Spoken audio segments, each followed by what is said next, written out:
Time now to take a look at the steward reports from the day. And Brad, in summary, there's a lot going on today. We'll start with race number one because we did actually get that race done before the storm came. And Peggy Sue was a disappointment for favourite punters. Yeah, it was, Adam. It never really settled at all through the run. So Brent Albueno's now going to have its scope because Paul Harvey did say that it made a respiratory noise during running. Also said that it will now be sent for a spell.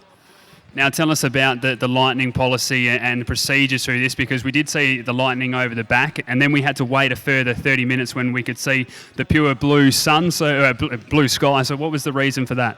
That's right, we do have a policy which we invoked in relation to lightning being in the immediate vicinity. So we're in touch with the Bureau of Meteorology through the day, and they did say that it was close by. It was near the airport, so we invoked our policy, which makes us wait about half an hour before we can resume racing. So races 2 through to 5 had to be rescheduled. Races 6, 7 and 8 back on advertised starting time. Well, when we did resume, we saw a speed battle out in front. One of those horses involved with Reflectance. What was made of all of this?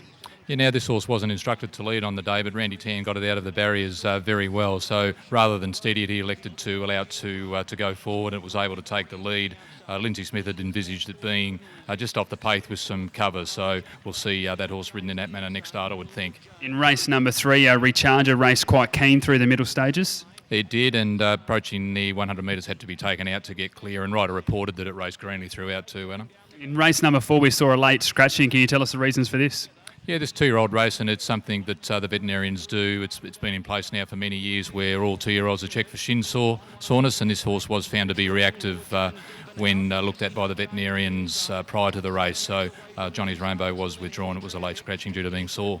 In race number 5, we know that Adam Duran has a big opinion of Quiet Regal. It was a little bit disappointing today. There was a fair bit of money on course where it was backed into favourite, but didn't run like that. Was there any findings from this? No reports from the race, but it will now spell the horse, Adam. And I believe it was after race number 5 as well that we learned that Sean McGrady would not ride today or tomorrow at Pinjarra Park. Yeah, that's right. Suffering the effects of gastroenteritis. So yeah, that together with the hot weather made it quite uncomfortable for him. So we won't see him tomorrow. In race number 6, we saw Super 88 take off. It was well in front, about 7 lengths at one stage. What was made of this?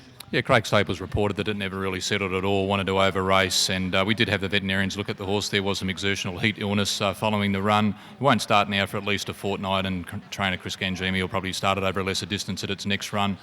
Also, Clobberetta had to work very hard through the run. Adam caught wide and carried wider on straightening. Race number 7 was an intriguing race. The favourite for that race was Saker, but it was kept wide throughout. Was quite a big run there from Saker, 3 and 4 wide for the majority of the event, and then got a bump on straightening also. And in the final race of the day, I believe we had an inquiry? Yeah, we do. There was some interference in the last race to Sean O'Donnell's Mount King Closet, so we'll be looking at that now.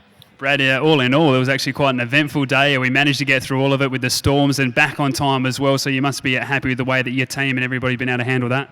No, it was a good effort all round. Perth racing staff and starters and everyone, barrier attendants, everyone was under a lot of pressure, and it was good to get the meeting finished. Brad, appreciate your time. Great to go through the Stewart report with you, and that is, of course, all for all of today's racing here at Ascot.